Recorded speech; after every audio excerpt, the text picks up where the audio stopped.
আজি যে ইমান দূৰৰ পৰা বাস্কা ডিষ্ট্ৰিক্টৰ পৰা গুৱাহাটীলৈকে আহিছে, প্ৰত্যেকেই নিশ্চয় কিবা এটা বিচাৰিছে, যিটোৰ লগতে ইনকামৰ লগতে 7 জেনেৰেশ্যনলৈকে ইনকাম পায়, লগতে মান সন্মান ইজ্জত সকলো বস্তু পোৱা যায়।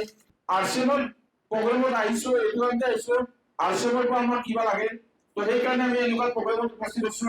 যদিহে আমি অন্যমনস্ক হৈ থাকো, তেতিয়াহ'লে আমি ইয়াৰ পৰা যিটো ফল বিচাৰি সেই ফলটো লোৱাৰ কাৰণে সক্ষম নহ'ম।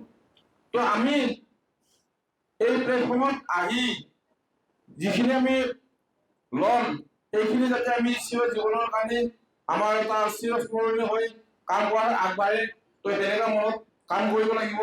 লগতে মই আজি এইখন যিটো প্লেটফৰ্মত আহি দুআষাৰ কথা কোৱাৰ কাৰণে সুবিধা পাইছো, এই সুবিধাটো পাইছো কিহৰ কাৰণে, আমাৰ আটাইৰে বাস্কা ডিষ্ট্ৰিক্টৰ গ্ৰেট লিডাৰ দৈমালু ছাৰৰ কাৰণে।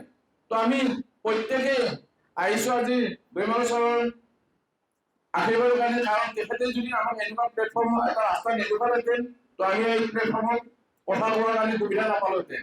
তো আমি প্ৰত্যেক ব্যক্তিয়ে গ্ৰেট আপলাইন ছাৰ দৈমালু ছাৰৰ কাৰণে এটা জোৰদাৰ হাততালি দিয়েছেন।